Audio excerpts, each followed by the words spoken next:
Sébastien, il est directeur général adjoint et chef exécutif de la maison Pierre Hermé Paris. Et quand on pense Pierre Hermé, forcément, on pense à l'ISPAHAN. Et merci d'être avec nous parce que grâce à toi et grâce à cette masterclass, on va en savoir un petit peu plus sur le secret de ce gâteau iconique. Exactement, on va essayer en tout cas. Je suis sûre qu'on va y arriver, je ne sais pas pourquoi, mais à mon avis, on est bien parti. Alors chef, première étape. Donc on va commencer par faire le biscuit. Donc d'abord on va lancer notre sirop de sucre. Donc il y a 125 g de sucre, 35 g d'eau qu'on va faire monter à 118 degrés. À 118 degrés, on va monter nos blancs d'œufs. Okay. Pourquoi tu rigoles? Non, parce que ça fait déjà beaucoup de chiffres dans une seule phrase, mais bon, très bien. Mais je peux respirer. Oui, c'est bien. Non, mais c'est surtout qu'on va noter. Ok. Et du coup, à 118, on va verser sur nos blancs d'œufs 55 g de blancs d'œufs. On va laisser redescendre un petit peu en température notre meringue à 45 degrés. Okay. Et après, on va mélanger avec notre temps pour temps. Donc le temps pour temps, c'est de la poudre d'amande et du sucre glace. À part égale. Voilà, exactement. Très bien. Donc il y a 125 g de sucre glace pour 125 g de poudre d'amande. Bon, j'espère que vous avez un papier, un crayon. Mais sinon, la recette sera là après et on pourra... Oh, merci chef. Donc là, je verse les blancs d'œufs dans le batteur. D'accord. Voilà. Alors, il faut rappeler quand même qu'à la base, ce gâteau, l'ISPAHAN, est composé d'un biscuit macaron rose. À l'intérieur, il y a aussi de la crème aux pétales de rose. Exactement, c'est une crème au beurre à la rose qu'on émulsionne et qu'on va venir pocher sur notre macaron. Et après, on va venir faire des tours de framboise et des tours de litchi. C'est ça. Comment elle est née, cette recette ? Oula, c'est une longue histoire. Ça tombe bien, on a 30-40 minutes pour nous. Au départ, le gâteau a été créé par Pierre à l'époque où il était chef pâtissier chez Fauchon. Et en fait, c'était un gâteau qui était à la framboise et à la rose. D'accord. C'était un entremets, c'était pas du tout sur une base de macaron. Et il s'appelait le Paradis. Et en fait, il a essayé de le commercialiser. Enfin, en tout cas, il l'a commercialisé. C'était un gâteau qui ne prenait pas, qu'il n'arrivait pas à vendre. Enfin, en tout cas, il se vendait pas. Ah oui. Donc, la famille Ducrot à l'époque lui avait dit bon, Pierre, faut que tu arrêtes un petit peu tes bêtises et on va arrêter de forcer ce gâteau-là. Okay. Il a continué jusqu'au jour où il s'est installé. Enfin, il a monté son entreprise avec Charles Zenati et il a fait du consulting pour la maison La Durée. C'est lui qui a fait l'ouverture sur les Champs-Élysées. Et en fait, il a repensé le gâteau ISPAHAN en le créant sous forme avec 2 coques de macarons et en rajoutant le litchi parce qu'il trouvait que dans la rose, en fait, il y avait un côté litchi. Enfin, on retrouvait dans certains litchis un goût de rose. Donc du coup, et depuis, on peut plus l'enlever, quoi. Ah bah ça, c'est certain. Voilà. Ouais, oui. Ça matche bien, comme on dit.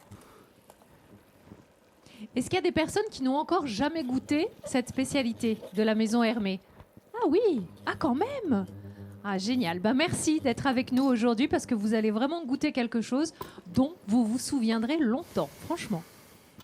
C'est vraiment un incontournable, un emblématique. La salle est presque comble, chef. Attention, hein. Il s'en fiche. Il a d'autres chats à fouetter avec son thermomètre. Alors, on rappelle la température qu'on souhaite. Donc, il faut arrêter le sucre à 118 parce qu'en fait, il continue à cuire dans la casserole. Oui. Donc, à 115, je vais lancer mes blancs d'œufs parce que là, je suis sur une petite quantité. Sinon, on les démarre beaucoup plus tôt. On les démarre à peu près à 108 degrés. Mais là, on est sur un tout petit volume, donc les blancs vont monter très vite. D'accord. C'est là où on voit que c'est vraiment technique quand même, tout ça. Bonjour, madame la community manager. J'espère que vous êtes tous abonnés à l'Instagram de Pastissart, hein, en parlant de ça. Ben oui. Oui, je vois des oui dans le public. Bravo. Ben voilà. Qui se cache derrière. Donc là, on est à 108. On voit pas très bien avec la BE parce qu'il n'y a pas de hotte. Non. On y pensera l'année prochaine, c'est promis. Alors, comme d'habitude, hein, vous le savez, c'est interactif. Donc, s'il y a des questions, vous levez la main, on passera avec un petit micro et on tâchera d'y répondre. Enfin, le chef tâchera d'y répondre. Comme dit ma maman, c'est un pluriel bien singulier.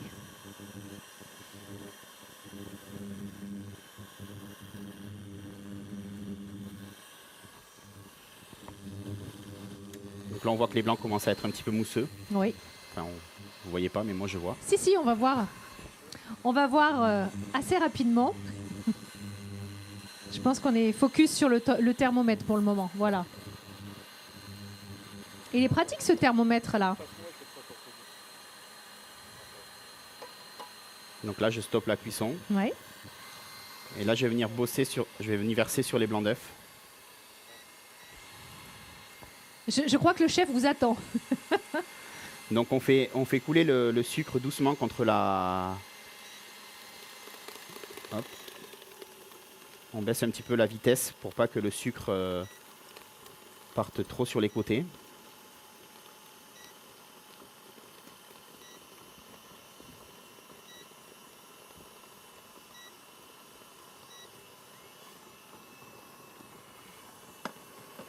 Et là, on va pouvoir remonter la vitesse. D'accord.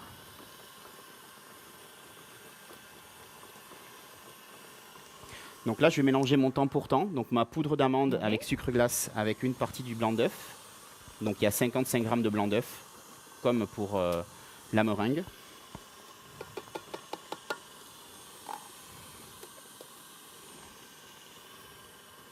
Très bien. Et on mélange les deux. Exactement. Du coup, toi, cette belle maison, Pierre Hermé, tu l'as rejoint en 2005. Exactement. On va bientôt fêter les 20 ans. Exactement. 20 ans de maison. C'est ça, c'est ça. Donc je suis arrivé comme chef pâtissier quand nous avions l'atelier de production à Vaugirard. Oui. Et puis j'ai grandi les échelons petit à petit jusqu'à passer chef exécutif en 2008. Et en 2013, Pierre a créé le poste de directeur général adjoint pour superviser toute la production de la maison. Donc en fait, nous avons 2 sites de production. Un site en Alsace où on fabrique tout ce qui est macarons, cake et chocolat pour la France et l'international. Et après, on a un site de production à Paris où on fait tout ce qui est pâtisserie fraîche pour les boutiques parisiennes. Où tous les matins partent des camions pour livrer les boutiques. Ça doit être colossal la production. On fait un petit peu de volume, oui. Donc on est en moyenne à 15 000 petits gâteaux par semaine qui partent dans les boutiques. Donc là, je rajoute un petit peu de colorant.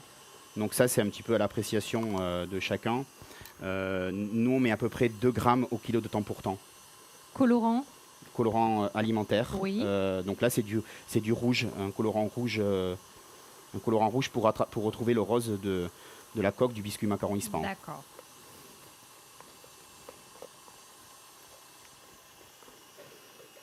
Et d'où l'intérêt d'en avoir un de qualité, parce que souvent la couleur à la cuisson, exactement.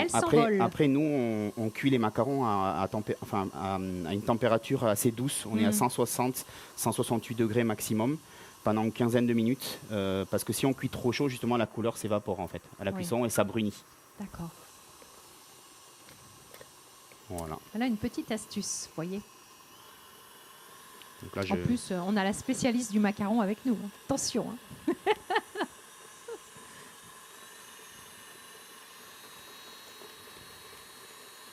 Est-ce qu'il y a des questions, tiens, pour le moment? Oui, jeune homme. Est-ce qu'on peut lui apporter le micro? Merci beaucoup.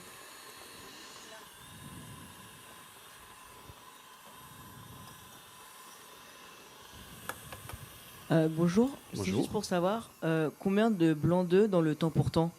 On a mis si je ne vais pas dire de bêtises, on a mis 55 grammes dans 250 grammes de temps pour temps. Ok, d'accord. 55 grammes, ça fait à peu près 2 blancs. C'est écrit dessus. J'ai pas de mérite. Mais on fera passer comme ça, on fera les photos recto verso. Promis, on partagera. Oui, il n'y a pas de secret. Hein. Enfin, toutes les recettes sont dans les livres de Pierre Hermé. Donc, si on respecte à la lettre, généralement, ça marche. Généralement. Mais il faut respecter à la lettre. C'est ça la pâtisserie. C'est difficile de créer comme ça une recette iconique, d'en créer plein. Mais je pense que ce qui fait qu'il devient iconique, c'est vous. Enfin, c'est les clients. Ah oui, c'est sûr. Que Pierre, il a un palais un petit peu hors norme, mais après, c'est aussi comment le client va le recevoir, en fait. Comment le client va ressentir les émotions ou les expressions que Pierre veut retransmettre dans le gâteau. Mais il fallait encore avoir l'idée d'associer comme ça ses goûts, ses saveurs. Mais Pierre Hermé, il n'y en a qu'un. Donc, lui, il en a. Puis je pense qu'il y en a beaucoup plus que nous, on sait les traduire en face. Ouais. Donc là, je vais mélanger ma meringue dans mon temps pour temps.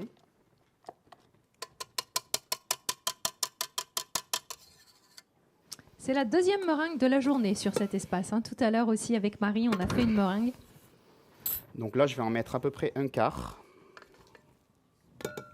dans mon temps pour temps avec mon blanc d'œuf. Et je vais venir mélanger sans y faire attention. Le but, c'est vraiment d'amorcer le mélange de l'appareil. C'est ça, c'est pour que les deux matières soient un petit peu plus ressemblantes, quoi. Donc là, j'y vais vraiment avec de la force. Il n'y a pas besoin d'y aller tout doucement. On n'est pas sur une chantilly. Oui. Et là, je vais venir mettre le reste de ma meringue à l'intérieur. Est-ce que ta passion pour la pâtisserie, elle remonte à tout petit ou pas? Ou c'est venu plus tard? Non, depuis tout petit, j'adorais faire la cuisine avec Enfin, en tout cas, je regardais au départ ma mère et ma grand-mère faire des gâteaux et la cuisine. D'accord. Et puis après, quand j'ai eu un âge un peu plus grand, j'ai voulu faire avec eux les gâteaux. Et tous les ans, on faisait une bûche à Noël. Et du coup, je pense que l'envie et le goût est arrivé de là. D'accord. Elle était comment cette bûche? Roulée? Roulée, c'était les bûches roulées à la crème au beurre, comme on faisait dans le temps. Je vois bien. Ouais. Combien de personnes ont commencé par là, avec cette fameuse bûche? Ou alors, avec les grands-mères, c'était souvent aussi le gâteau caramélisé à l'ananas. Ah oui, ça vous parle. Avec l'ananas en boîte, là, qu'on faisait caraméliser au fond du moule, on versait le... Voilà, moi, ça a commencé comme ça aussi. Et donc là, c'est ce qu'on appelle dans le jargon de la pâtisserie, le macaronnage. Donc là, je suis en train de donner la texture au biscuit. D'accord. Donc il n'y a pas de recette parce que c'est suivant la force que chacun va mettre dans le batteur. Et du coup, c'est là la différence qu'il peut y avoir entre moi et quelqu'un qui va le refaire à la maison. Donc il faut en faire, il faut en pratiquer pour voir parce que du coup, suivant la texture, le macaron va s'étaler ou au contraire, là on voit qu'il commence un petit peu à s'étaler, mais pas assez par rapport à la texture que moi je veux lui donner. D'accord. Donc je vais encore... La travailler. La macaroner. Okay. Elle est très belle, cette couleur. Sur l'image, c'est un petit peu différent, mais à l'œil, ça fait très barbe à papa. C'est très gourmand. Là, je vais venir nettoyer ma cuve. On a tout entendu sur les macarons, au niveau des blancs, qu'il fallait laisser vieillir, qu'il fallait... Enfin, voilà, il y a tout un tas d'astuces qui sont... Oui, je pense que la recette, il joue beaucoup. Et après, c'est surtout la façon de... Pardon. Le geste. La façon de macaroner qui va faire la différence. Qui va faire la différence. Eh oui.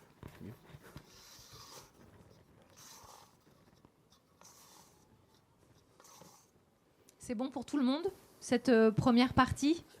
Oui? Parfait. Il y a un silence religieux dans la salle. Ouais, je crois qu'alors vraiment... Ça, c'est impressionnant. Eh oui, c'est impressionnant.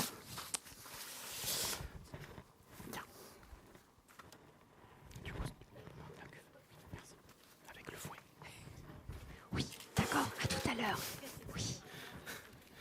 Donc là, on va pocher le biscuit. Donc du coup, une petite astuce aussi que nous, on a au laboratoire, c'est qu'on fait un petit patron. Donc normalement, on le fait sur un carton, mais là, je l'ai dessiné sur une feuille.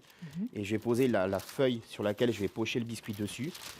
Et ça va me servir de modèle pour rester à l'intérieur du cercle par rapport à la taille du biscuit qu'il me faut à la sortie de la cuisson.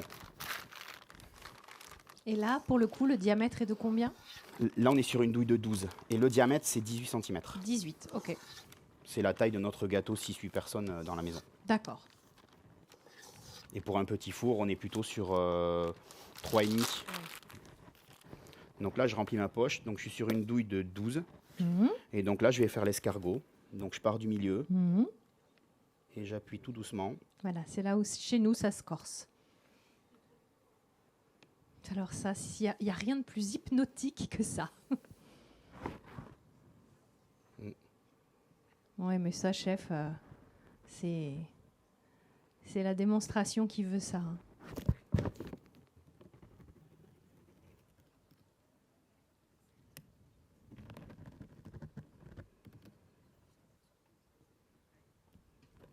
Magnifique. Donc par gâteau, il nous en faut 2 comme ça. Exactement. Ok.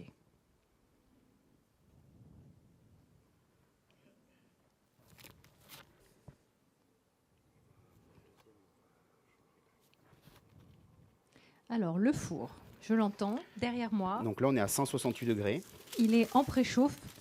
On est à 174. On baisse? Il va descendre, en fait. Ok. Quand on va l'ouvrir. D'accord. Là, pour l'instant, je vais coucher. La seconde.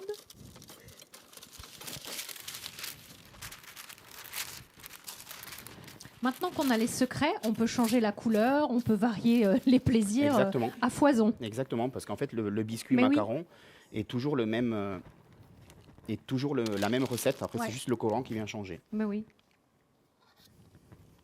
Est-ce que dans tous les desserts de la maison, tu en as un, à part celui-ci, bien sûr, qui est le chouchou, celui que... Il y a le demi-millefeuille, qui est un gâteau aussi emblématique de la maison. Donc, c'est le millefeuille au praliné. Et nous avons aussi la tarte infiniment vanille, avec l'association de 3 gousses de vanille différentes. Donc, en fait, le goût vanille de la maison chez Pierre Hermé, c'est une gousse de vanille de Tahiti, une gousse de vanille de Mexique et une de Madagascar. D'accord, 3 origines. Exactement. C'est bon ?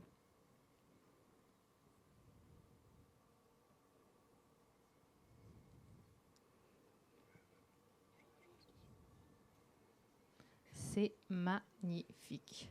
On peut l'applaudir, notre chef, s'il vous plaît, hein, parce qu'on n'est jamais dans des conditions optimales quand on fait une démonstration comme ça, entre la chaleur qu'il y a, un public affamé, mais néanmoins extrêmement silencieux. Voilà, il est parfait.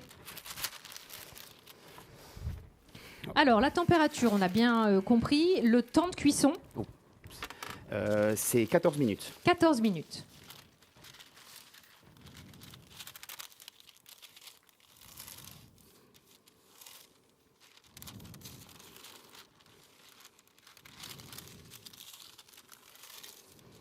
Donc là, de toute façon, ça ne va pas rentrer au four tout de suite parce qu'il faut que le macaron il croûte. D'accord. C'est-à-dire qu'en fait, ce qu'on appelle croûte, un peu, si on le cuit. Non, il parle fort, mais il ne faut pas s'en occuper. Quand je vais toucher le biscuit, tant que ça colle à mon doigt, c'est qu'il n'est pas assez croûté. En fait, il faut qu'on le laisse sécher. Donc on va le laisser sécher à peu près 30 minutes. Mais je suis arrivé avec des macarons cuits. Parce que sinon, c'est ce qui va faire. Si on ne le laisse pas croûter, le macaron il va éclater au four en fait. Donc on va perdre la forme et c'est surtout que il y aura une bulle d'air entre le dessous du biscuit et le dessus du biscuit. Donc il faut bien laisser croûter les macarons systématiquement. C'est-à-dire que nous, on n'enfourne jamais un macaron qui n'a pas croûté au minimum 35-45 minutes. D'accord. Merci pour l'astuce, pour ceux qui ne le savaient pas.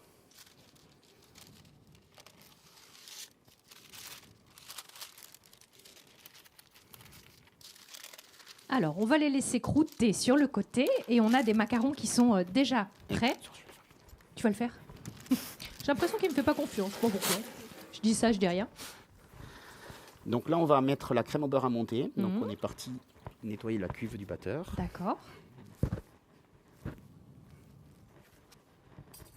Donc ça, c'est le deuxième élément indispensable et qu'on va faire ensemble. Et après, on passera au montage. C'est ça, chef, hein? Exactement. OK.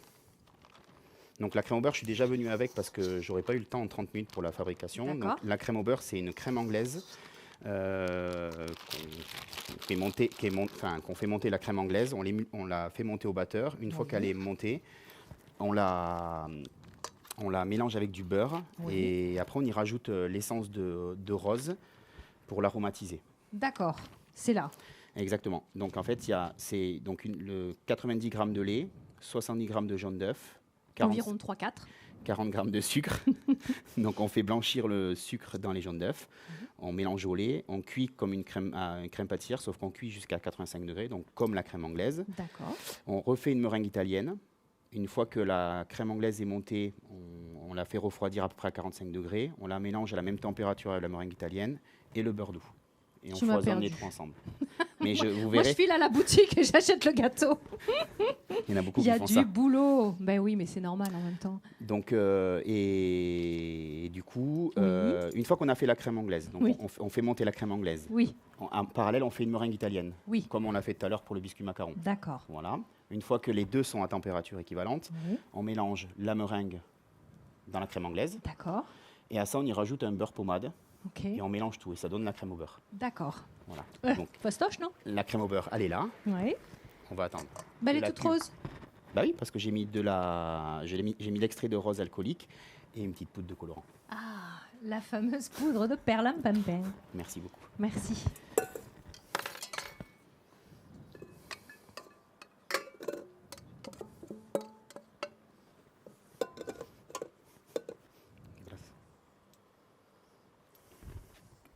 Pour l'instant, c'est un peu froid.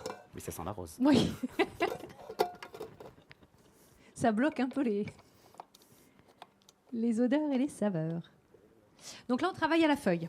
Oui, pour la démarrer, parce que sinon on va casser les fouets, parce que la crème, comme il y a beaucoup de beurre quand même, ça va casser les petites tiges du fouet. D'accord. Donc c'est juste pour la lancer. Alors, le temps que ça foisonne un petit peu, est-ce qu'on peut parler de ce qui va se passer pour Noël dans les maisons Pierre Hermé? Oui, donc on lance une collection avec 6 nouvelles bûches sur le thème des cristaux. D'accord. Donc, vous n'avez pas préparé la question là. Ah oui, c'est vrai, voilà. j'avoue. Mais peut-être que je peux inviter Mercotte qui va venir nous aider. Mercotte, tu en sais plus, Donc toi? non, donc on a 6 nouvelles bûches comme tous les ans, avec une bûche d'exception aussi qu'on fait aussi tous les ans en petite série. D'accord. On va faire aussi des petites géodes en chocolat praliné pour faire des petits centres de table. Donc ça c'est un peu une nouveauté cette année. Ouais, bravo. Et après on a aussi les macarons adorables, donc avec des saveurs plutôt festives, donc avec un macaron foie gras, un macaron truffe noire avec pain poilane grillé. Après il y a un macaron avec un poivre de sapin. Donc voilà, tous les ans on sort une collection de macarons aussi en plus des bûches. D'accord. Et là, maintenant, novembre 2024, on travaille déjà sur quelle collection? Exactement. Pierre, il est déjà en train de travailler sur la collection de Noël 2025. Ah oui, c'est pour ça. Ça te paraît loin, toi, quand je te parle de Noël. Ça, finalement, c'était il y a un an qu'on en discutait. Exactement. Bon, et sans divulgacher quoi que ce soit, on peut donner les tendances? Non, pas du tout. Parce que non, mais c'est pas que je veux pas, Ouais. mais c'est que en fait, dans l'organisation de la maison, Monsieur Hermé travaille avec une équipe à la recherche et développement, et moi j'interviens une fois que les produits sont créés. Donc non, je saurais pas vous dire. On vient de finir le shooting pack pour 2025. D'accord.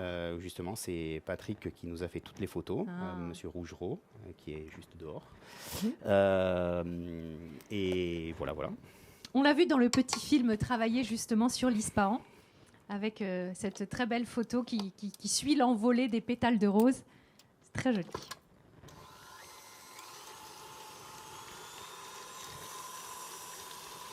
Ok, donc terminer la feuille, on passe au fouet. Exactement. Et là, du coup, je vais préparer mon biscuit qui est cuit par magie. Oui. On aime la magie.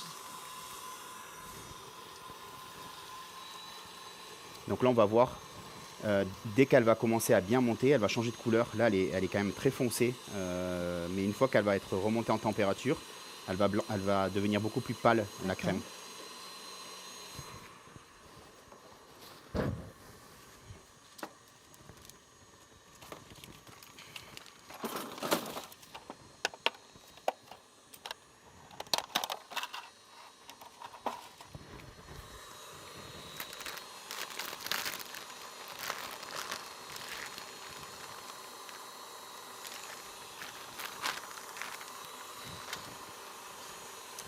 Alors ensuite, on a une douille de quel diamètre là? Pour la garniture, ça n'a pas beaucoup d'importance. Okay. D'ailleurs, alors moi, j'y vois plus rien. Ouais, je dirais que ça fait. J'ai pas mes lunettes. Ça doit faire 10, je pense. Ça doit être une douille de 10. D'accord, très bien. Oui, c'est ça. Ok.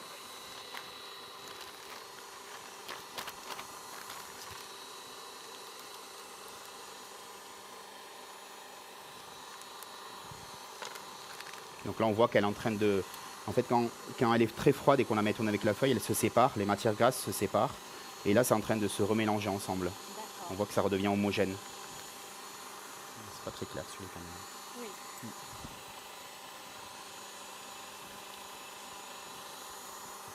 Alors, tout comme on l'a fait tout à l'heure, est-ce qu'il y a des questions sur cette fameuse crème? Parfait. Oui, voilà, je sais. Il n'y a qu'un truc, c'est quand est-ce qu'on mange, quoi, c'est ça. Donc du coup, à la dégustation, ça sera pas vous n'allez pas goûter le gâteau Ispahan, vous allez goûter le macaron Ispahan. Donc en fait, c'est une ganache litchi avec un insert à la framboise et à la rose. Parce que le macaron, quand on fait le macaron, on peut pas le consommer le jour même. Il faut toujours le laisser maturer une nuit. Donc en fait, quand nous on fait le gâteau Ispahan, on les monte la veille, on les laisse parce qu'il faut que le biscuit macaron reprenne en humidité, parce que quand il sort du four, il est sec et ça reste un biscuit très sec en fait. Donc du coup, tous les macarons passent au moins 24 heures au frigo avant d'être rangés et de pouvoir être consommés. Et c'est pareil pour les gros gâteaux en fait. D'accord. Donc là, on voit la crème qu'elle commence à à bien être homogène. Ah oui, effectivement. Et alors, on a les petits litchis, ça sent très très bon, ça, pour le coup. C'est ça.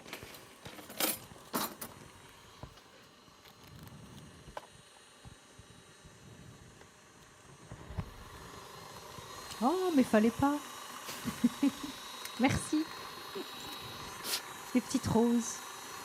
Donc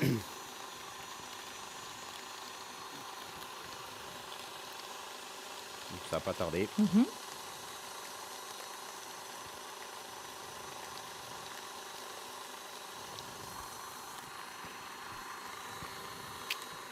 C'est pas bête. Oui, mais c'est pas bête. Comme objet publicitaire. Je regardais ça, justement. Pas mal.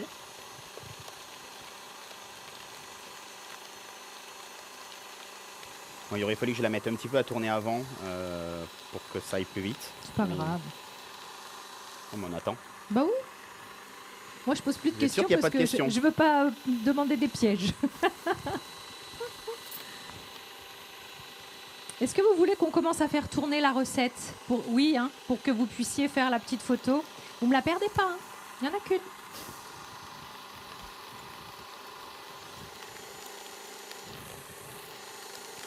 Merci. C'est recto verso. Hein.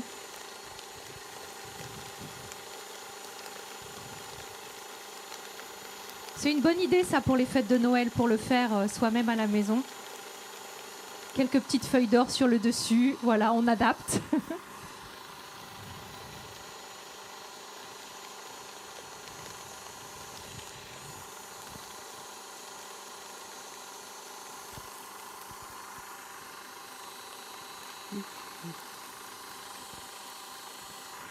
On peut parler des litchis quand même. Ils ont été préparés, épluchés, dénoyautés. Exactement, et coupés en 4 à la main. Il n'y a pas besoin de le faire au couteau ni trop les hacher. Parce que, déchirés comme ça. Pierre Hermé, il aime bien qu'il y ait des morceaux quand on mange, en fait. Donc il ne faut pas que ça soit réduit en purée.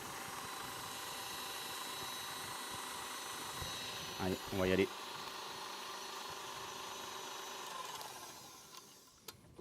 C'est marrant parce qu'on a un robot bleu layette. On a des macarons qui sont rose layette. Mais j'ai vu que sur un stand, il y avait un robot rose. Ah oui, c'est vrai. Ah, on aurait pu.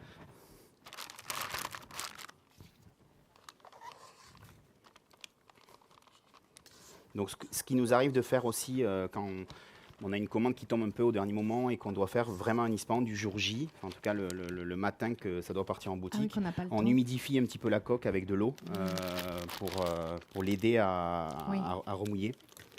Donc là, je vais pocher un disque de crème au beurre.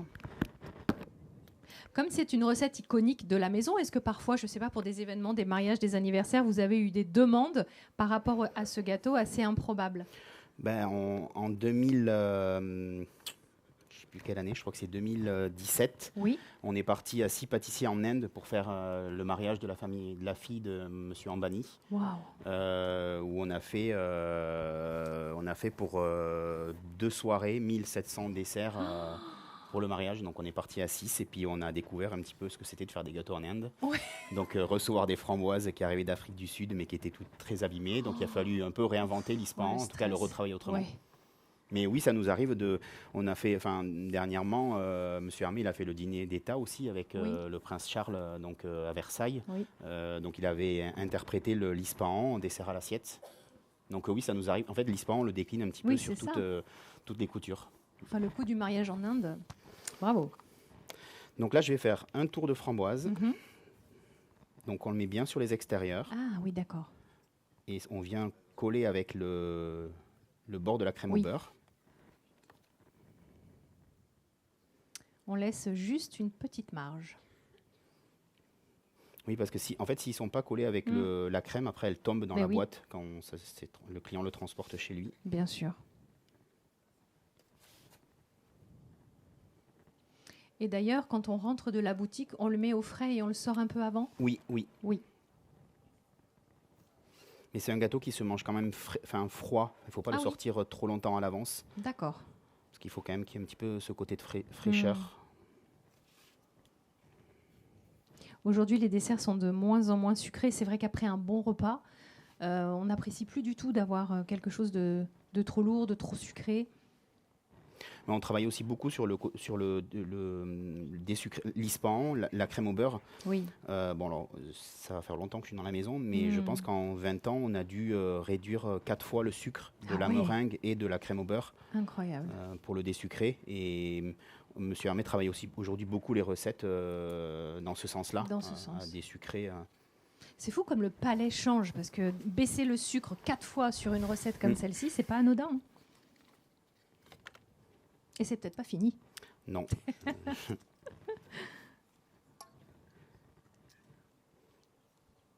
C'est très joli en gros plan. Donc là, on laisse à peu près un centimètre entre chaque tour de framboise. D'accord. Qu'on va venir compléter avec les litchis. Ah oui, bah pour le coup de la mâche, il y en a. Hop, je vais mettre des gants.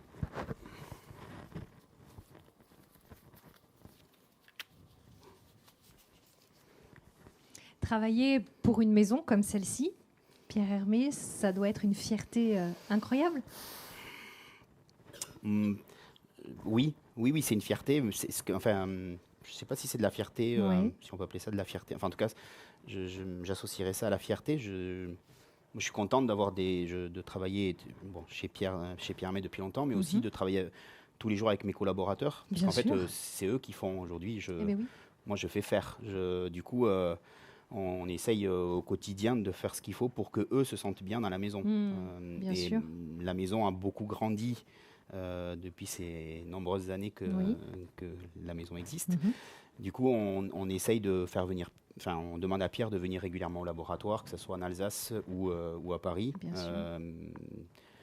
Mais la fierté, c'est de voir que tous les jours, les gâteaux, ils partent. La production, en fait. Voilà. C'est pas... Chez Pierre Hermé, c'est très très bien. Sinon, j'y serais déjà reparti. Et donc là, on va remettre une petite couche de crème au beurre. Oui. Pour pouvoir coller le dessus. Exactement. Voici. En gros plan, c'est magique. Hein.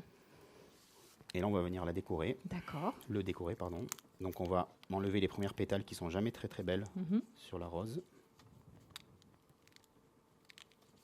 Elles sont faites pour ça, on est d'accord, tout est comestible. Oui, tout à fait. Donc là, j'ai un petit cornet de glucose. Ah oui, pour les coller. Exactement.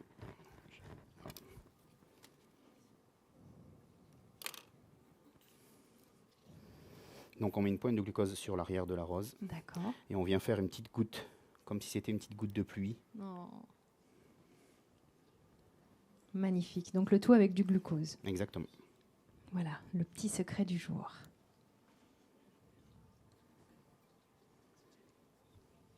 C'est très très beau.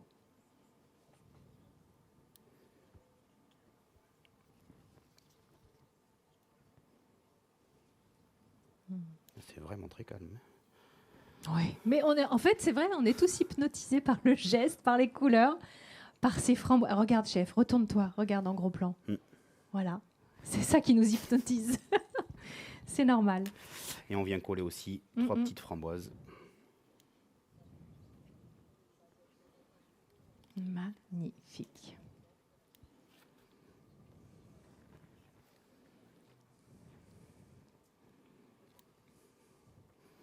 Bon, Final touch. Et puis, voilà, la touche finale, pour pas oublier d'où on vient quand même.